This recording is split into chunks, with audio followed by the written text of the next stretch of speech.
Hello students, last class में हमने physics का न्यू चैप्टर स्टार्ट कर दिया था।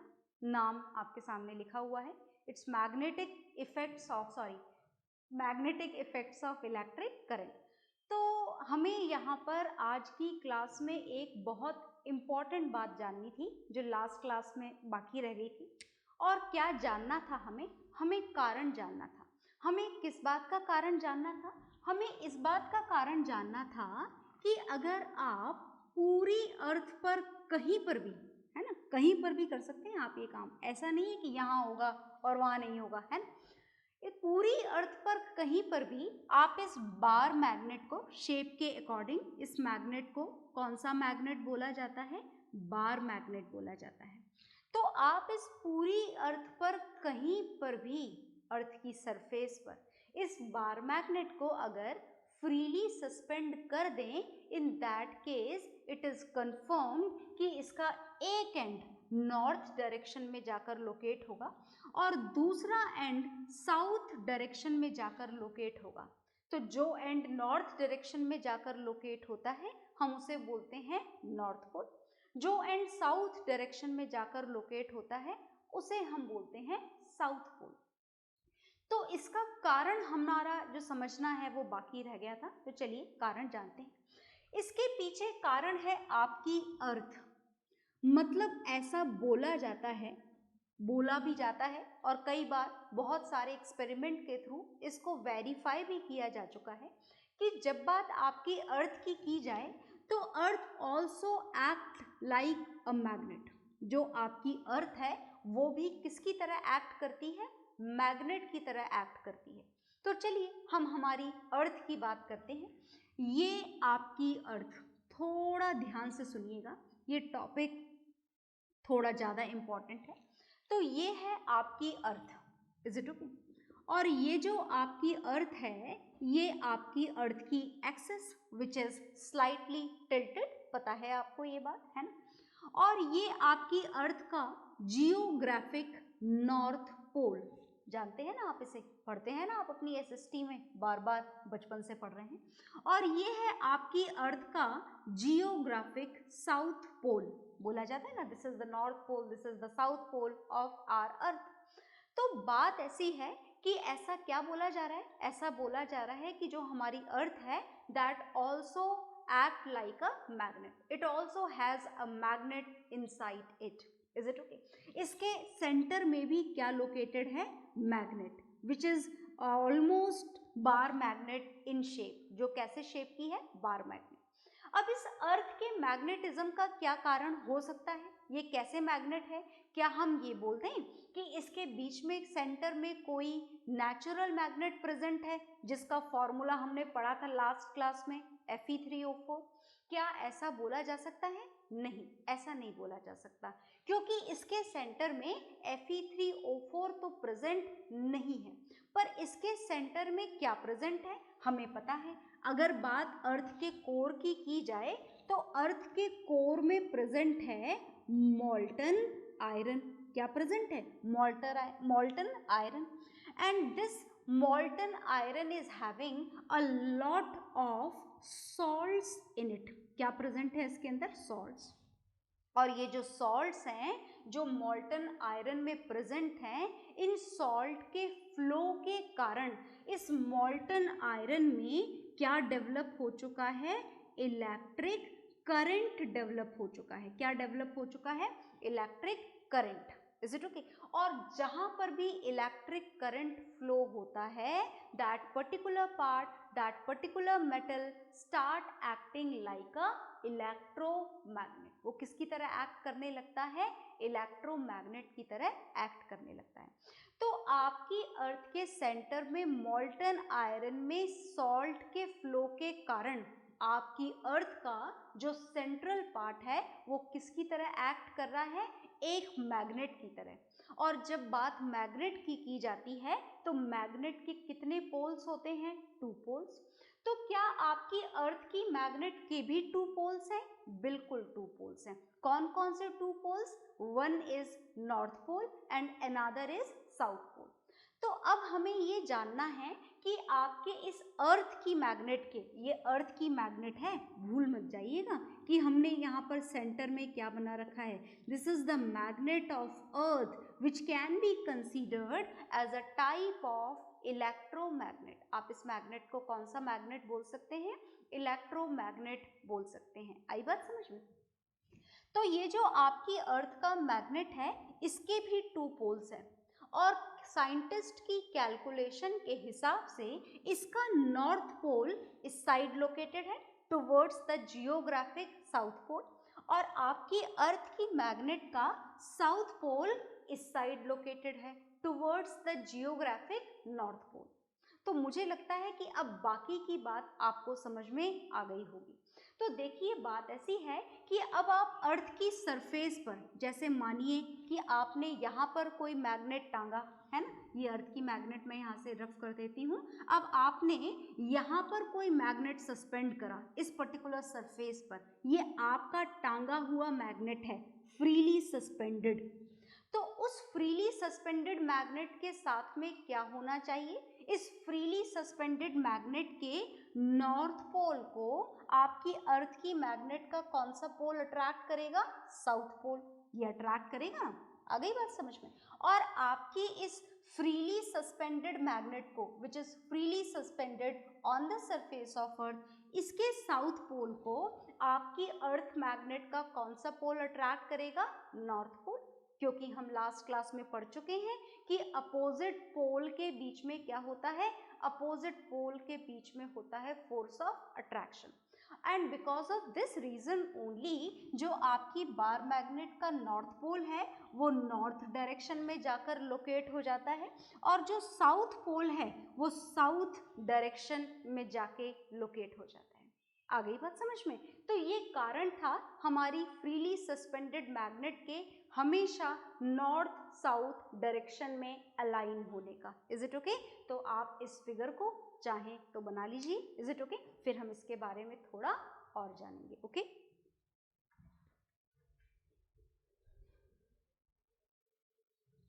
तो आपने ये नोट डाउन कर लिया होगा और इस नोट डाउन करने के बाद में हम इस बार मैग्नेट के बारे में थोड़ा और जानेंगे। अर्थ के मैग्नेटिज्म के बारे में हम जान चुके हैं और अब हम मैग्नेट के बारे में, बार मैग्नेट आप बोलें क्योंकि बार मैग्नेट आप थोड़ा ज़्यादा पढ़ रहे हैं, तो हम बार मैग्नेट के लिए ही सब कुछ पढ़ने जा रहे हैं फिलहाल फुल डिटेल में। तो ध्यान से देखिएगा हम क्या पढ़ने जा रहे हैं। हमने यहाँ पर मैग्नेट पढ़ा और अब हम पढ़ने जा रहे हैं इस मैग्नेट के थ्रू प्रोड्यूस्ड मैग्नेटिक फील्ड। क्या पढ़ने जा रहे हैं अब आप पढ़ने जा रहे हैं मैग्नेटिक फील्ड। ये मैग्नेटिक फील्ड क्या होता है, पहले इस बात को समझने की कोशिश करिएगा। जैसे देखिए आपने इलेक्ट्रिसिटी चैप्टर में पढ़ा था कि आपने अगर सेंटर में कोई चार्ज रख दिया, कौन सा चार्ज दिख रहा है आपको, ये पॉजिटिव चार्ज, तो this charge can be considered as a source charge. आप इस चार्ज को क्या बोल सकते हैं, आप इस चार्ज को सोर्स चार्ज बोल सकते हैं। तो जब बात इस सोर्स चार्ज की जाए तो सोर्स चार्ज के आसपास एक पर्टिकुलर एरिया होता है जिस एरिया में इस पॉजिटिव चार्ज का क्या रहता है, इफेक्ट रहता है। What does it mean? इसका मतलब ये है कि इस पर्टिकुलर रीजन के अंदर अगर आप कोई दूसरा नेगेटिव चार्ज लेकर के आएंगे तो इनके बीच में क्या वर्क करेगा, फोर्स ऑफ अट्रैक्शन। और अगर इस पर्टिकुलर एरिया के बीच में आप कोई दूसरा पॉजिटिव चार्ज लेकर के आएंगे तो ये सोर्स चार्ज इस पर्टिकुलर चार्ज पर क्या लगाएगा, इस चार्ज पर लगाया जाएगा फोर्स ऑफ रिपल्शन। और इस रीजन को जहां पर इस चार्ज का इफेक्ट रहता है, इस रीजन को क्या बोला जाता है, इस रीजन को बोला जाता है इलेक्ट्रिक फील्ड। क्या बोला जाता है इस रीजन को, इस रीजन को बोला जाता है इलेक्ट्रिक फील्ड। सिमिलरली अगर बात किसी मैग्नेट की जाए, जैसे हमने ये मैग्नेट ले लिया, शेप देखकर अब आप समझ गए होंगे कि ये कौन सा मैग्नेट है। This is a bar magnet which has definitely 2 poles in it. One is north pole and another is south pole. तो अगर आप इस बार मैग्नेट की बात करें तो डेफिनेटली इसके आसपास भी एक पर्टिकुलर रीजन होगा, जिस रीजन में क्या होगा, जिस रीजन में इस मैग्नेट का इफेक्ट होगा। समझ गए ना आप बात, क्या रीजन होगा ये, इस रीजन में किसका इफेक्ट होगा, इस रीजन में इस मैग्नेट का इफेक्ट होगा, मैग्नेट का इफेक्ट होगा। इसका क्या मतलब है, इसका मतलब ये है कि इस पर्टिकुलर रीजन में अगर इस तरफ आप कोई नॉर्थ पोल लेकर के आए तो नॉर्थ पोल पर ये वाला नॉर्थ पोल क्या लगाएगा, फोर्स ऑफ रिपल्शन। इसी रीजन में आप कोई दूसरे मैग्नेट का इस नॉर्थ पोल के पास में साउथ पोल लेकर के आए तो ये नॉर्थ पोल इस पर क्या लगाएगा, फोर्स ऑफ अट्रैक्शन। या फिर आप यूं बोलें कि इस पर्टिकुलर रीजन में अगर आप आयरन नेल्स लेकर के आ गए, है ना, आयरन नेल्स का मतलब तो समझते हैं ना, देन व्हाट वुड हैपन, ये मैग्नेट का पीस इन आयरन नेल्स को क्या करेगा, अट्रैक्ट करेगा। मतलब आप सिंपल लैंग्वेज में ये बोल सकते हैं that when we talk about a magnet then around this magnet a particular region will be there in which it will produce its own effect. ये अपना इफेक्ट रिप्रेजेंट करेगा या ये अपना इफेक्ट शो करेगा, and that particular region which is affected by this magnet or any other magnet or any wire in which electric current is flowing, that region is known as magnetic field। क्या बोला जाता है उस reason को जहां पर magnet अपना effect दिखाए, उस रीजन को बोला जाता है magnetic field. Is it okay? तो देखिए मेरी बात ध्यान से सुनिएगा। आपने देखा कि when the charges are at rest it produces electric field around it. ये अपने आसपास क्या प्रोड्यूस करता है, इलेक्ट्रिक फील्ड प्रोड्यूस करता है। और अब मैं आपको यहाँ पर क्या बताना चाह रही हूँ, जरा ध्यान से सुनिएगा। ये तो आपने पढ़ ही लिया कि ये बार मैग्नेट है और अपने आसपास एक पर्टिकुलर रीजन में मैग्नेटिक इफेक्ट प्रोड्यूस कर रहा है, और उस मैग्नेटिक इफेक्ट वाले रीजन को हम क्या बोला कर रहे हैं, magnetic field. But when we talk about a wire, जैसे अब आपने क्या कंसीडर करा, आपने कंसीडर करा this wire which is a straight current carrying wire. अब देखो मैंने यहाँ पर स्ट्रेट लिया है, आपकी मर्जी हो तो सर्क्यूलर लो, आपकी मर्जी हो तो कॉइल शेप लो, आपकी मर्जी हो तो टेढ़ा मेढ़ा लो, whatever, is it okay, कोई से भी शेप का वायर हो। अगर आपने इस वायर को, हम सिर्फ ए बी यहाँ से यहाँ तक के वायर को कंसीडर करेंगे, अगर आपने इस वायर को इस तरीके से बैटरी से कनेक्ट कर दिया, स्विच से कनेक्ट कर दिया, स्विच ऑन कर दिया, direction of electric current is from positive terminal to negative terminal, then if we are going to talk about this wire only which is AB wire, then in this AB wire charge is flowing। किसका movement हो रहा है, charge का movement हो रहा है। Current की definition क्या होती है, whenever charges are flowing from one particular point to another point, then that flow of electron, that flow of charge is known as electric current। और मैंने आपको लास्ट क्लास में बताया था कि अगर वायर में आप इलेक्ट्रिक करंट का सप्लाई कर दें तो ये वायर अब किसकी तरह एक्ट करेगा, ये वायर अब मैग्नेट की तरह एक्ट करेगा। किसकी तरह एक्ट करेगा, मैग्नेट की तरह। कौन से मैग्नेट की तरह, नेचुरल मैग्नेट की तरह नहीं, ये वायर अब एक इलेक्ट्रोमैग्नेट की तरह एक्ट करेगा। मतलब इसके आसपास भी एक पर्टिकुलर रीजन होगा जिस रीजन में मैग्नेटिक इफेक्ट रहेगा। कौन सा इफेक्ट रहेगा, magnetic effect, and that region around this wire in which magnetic effect is there, this region is known as magnetic field। क्या बोला जाता है इस रीजन को, इस रीजन को बोला जाता है मैग्नेटिक फील्ड। बात समझ में आ गई, क्लियर हो गया अच्छी तरीके से। तो देखिए बार मैग्नेट हो चाहे इसके आसपास भी मैग्नेटिक फील्ड होता है, या फिर कोई करंट कैरिंग वायर हो उसके आसपास भी मैग्नेटिक फील्ड होता है। मतलब मैग्नेट के आसपास मैग्नेटिक फील्ड होता जरूर है। Is it okay? तो आप इन दोनों डायग्राम्स को ड्रॉ कर लीजिए, फिर इस मैग्नेटिक फील्ड के बारे में थोड़ा और जानेंगे। Is it okay? तो कर लीजिए नोट डाउन। हाँ जी, तो आपने ये नोट डाउन कर लिया होगा और नोट डाउन बिल्कुल इसी तरीके से करिएगा जैसे मैंने बनाया है। ऐसा नहीं हो कि आधा टेढ़ा मेढ़ा कर लो आप नोट डाउन, फिर गड़बड़ हो जाए। गड़बड़ नहीं होनी चाहिए, है ना जी। चलिए तो आगे चलते हैं। तो अब इस मैग्नेटिक फील्ड की इंफॉर्मेशन तो हम गेन करेंगे ही सही, बहुत कुछ जानेंगे हम इस मैग्नेटिक फील्ड के बारे में, पर फिलहाल जो बेसिक इंफॉर्मेशन हमने गेन करी है वो बेसिक इंफॉर्मेशन आपने क्या गेन करी है? बेसिक इंफॉर्मेशन आपने गेन करी है कि whenever the charges are present in the rest position then they produces electric field around them. तो ये अपने आसपास क्या प्रोड्यूस करते हैं? ये अपने आसपास इलेक्ट्रिक फील्ड प्रोड्यूस करते हैं अगर चार्जेस कौन सी पोजीशन में हो? रेस्ट में।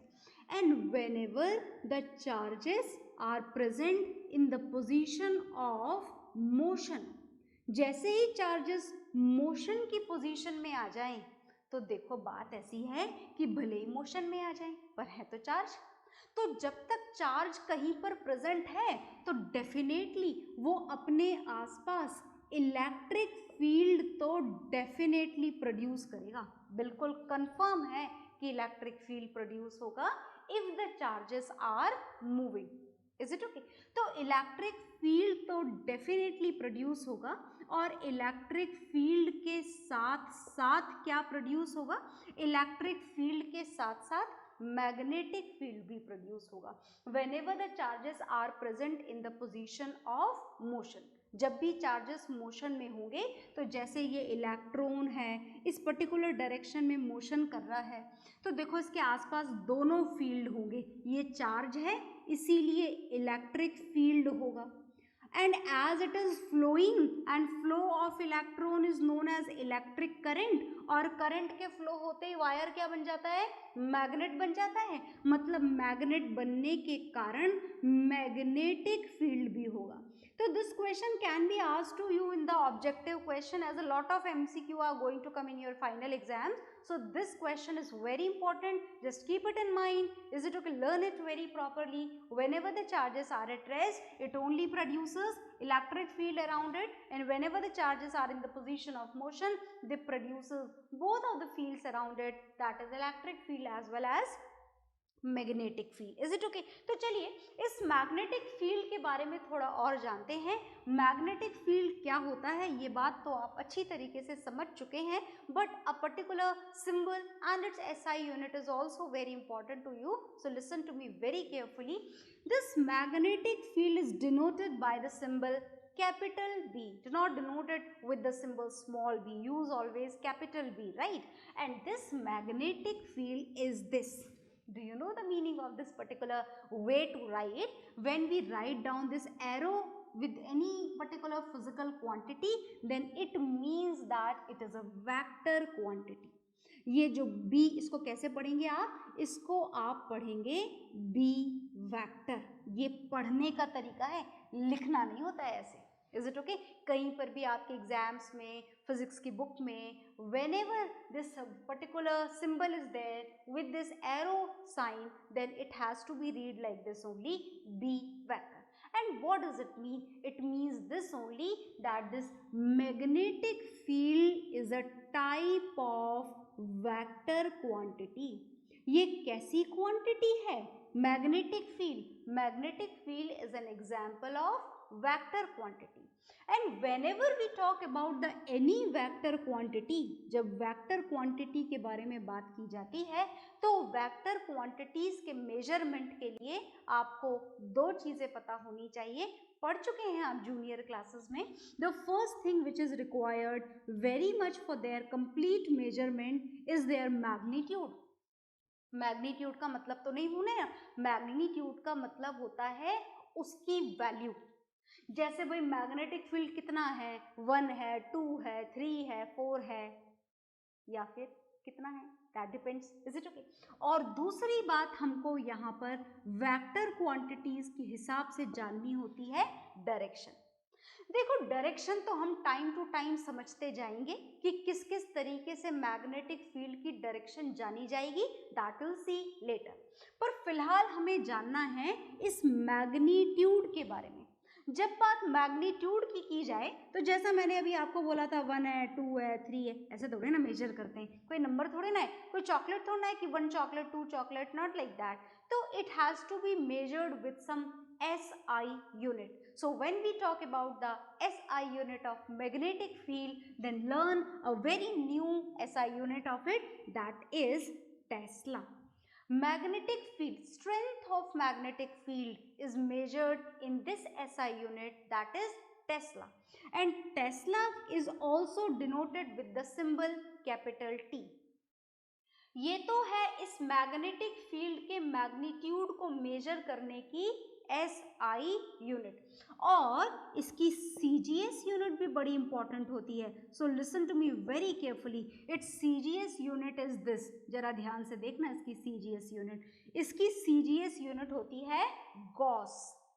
मैग्नेटिक फील्ड की स्ट्रेंथ को मेजर करने की CGS यूनिट है ये, दिस इज गॉस। तो आपने 2 यूनिट पढ़ी मैग्नेटिक फील्ड की स्ट्रेंथ को मेजर करने की, फर्स्ट आपने पढ़ी टेस्ला और सेकंड आपने पढ़ी गॉस। तो देखो कोई ना कोई रिलेशन होगा, जैसे मीटर सेंटीमीटर में होता है, आर और सेकंड में होता है, तो यहाँ पर भी कोई ना कोई रिलेशन होगा टेस्ला और गॉस के बीच में। तो बिल्कुल there is a relation, that is 1 tesla is equal to 10⁻⁴ Gauss.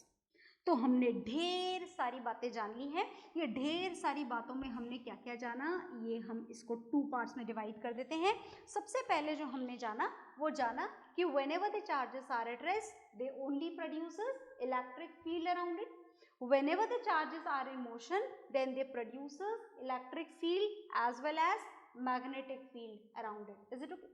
फिर हमने जाना इस magnetic field के बारे में, the area around the magnet, around a wire in which current is flowing, which act like a magnet, in which magnetism can be felt. Is it okay? In which magnetic forces can be felt. That particular region is known as magnetic field, and this magnetic field symbolically is denoted by this particular symbol B vector. And B vector denotes that this is an example of vector quantity which need magnitude as well as direction for its measurement. Magnitude measure करने के लिए हमारे पास में units हैं, this is SI unit, this is CGS unit. CGS unit का मतलब समझते हो ना, in which length is measured in centimetre, mass is measured in grams and time is measured in seconds. Is it okay? So that unit is known as CGS unit. So when we talk about the CGS unit of magnetic field, then it is Gauss.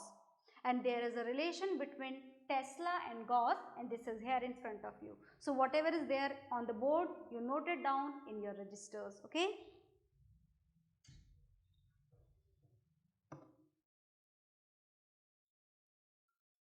तो ये आपने note down कर लिया होगा, और इसको note down करने के बाद में मैग्नेटिक फील्ड की डायरेक्शन को कैसे जाना जाए, ये अलग अलग केसेस में अलग अलग तरीकों से जाना जाता है। अलग अलग तरीके होते हैं मैग्नेटिक फील्ड को, मैग्नेटिक फील्ड की डायरेक्शन को फाइंड करने के। तो चलिए हम सबसे पहले ये जानते हैं कि what is the direction of magnetic field which is produced due to a bar magnet. Is it okay? तो हम एक बार मैग्नेट यहाँ पर बनाने जा रहे हैं, देखिएगा ध्यान से। बात अगर बार मैग्नेट की जाए तो आपको पता है ये इसका शेप है। फ्रीली इसे सस्पेंड कर दिया जाए तो definitely its one end is going to locate in the north direction which is the north pole of this bar magnet. Another end is going to locate in the south direction, that will be south pole of this bar magnet. तो इसके आसपास magnetic field produce होगा, definitely produce होगा। कितना produce होगा आपने देखा, that can be measured in tesla as well as in another CGS unit, that is gauss. अब हम ये जानना चाहते हैं कि आखिर इसके आसपास मैग्नेटिक फील्ड की स्ट्रेंथ को मेजर करने के और क्या क्या पैरामीटर्स हैं हमारे पास में। तो देखिएगा, मैग्नेटिक फील्ड को एक और तरीके से इंडिकेट किया जाए, इसकी डायरेक्शन जानी जाए, उसके लिए हमें बनानी होती हैं मैग्नेटिक फील्ड लाइंस। तो जब बात इस बार मैग्नेट की मैग्नेटिक फील्ड लाइंस की जाए तो बिल्कुल फिक्स्ड है that magnetic field lines which is produced due to this bar magnet, is it okay, they always starts from the north pole and ends at the south pole।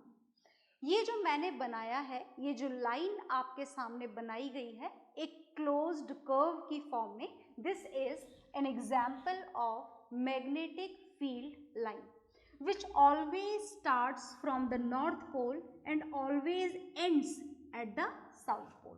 आप और भी बना सकते हैं, और बना दीजिए, जैसे आपने बनाई, ये नॉर्थ पोल से स्टार्ट होगी और कहाँ पर एंड हो जाएगी, साउथ पोल में।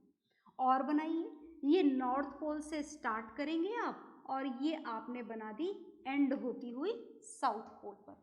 Always in the form of closed loop, हमेशा किस फॉर्म में होती है, हमेशा क्लोज्ड लूप की फॉर्म में होती है, कहीं पर भी ऐसे ओपन नहीं होती इलेक्ट्रिक फील्ड लाइंस की तरह। देखी थी ना आपने इलेक्ट्रिक फील्ड लाइंस आपने कैसी बनाई थी, ये पॉजिटिव चार्ज, और ये जो हम बार बार इलेक्ट्रिक फील्ड का नोटेशन कर रहे थे, ये एक्चुअली इस पॉजिटिव चार्ज की इलेक्ट्रिक फील्ड लाइंस भी आप इनको बोल सकते हैं, इज इट ओके। तो ये इलेक्ट्रिक फील्ड लाइंस थी जो कैसी होती हैं, यूजुअली ओपन होती हैं। ये मैग्नेटिक फील्ड लाइंस बनाई गई हैं जो हमेशा किस फॉर्म में होती हैं, always in the form of closed curves. तो आप इस बार मैग्नेट की मैग्नेटिक फील्ड लाइंस बना लीजिए, ओके।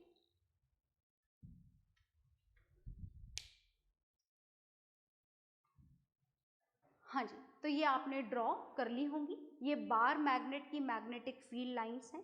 अब ये मैग्नेटिक फील्ड लाइन कैसे बनाई गई, ये हमेशा नॉर्थ पोल से ही क्यों स्टार्ट हो रही हैं, साउथ पोल पे क्यों एंड हो रही हैं, इसको बनाने के पीछे क्या मेजरमेंट्स हैं, किस तरीके से आप इनको परफेक्टली ड्रॉ कर सकते हो, इन सारी बातों को हम लोग जानेंगे नेक्स्ट क्लास में, ओके।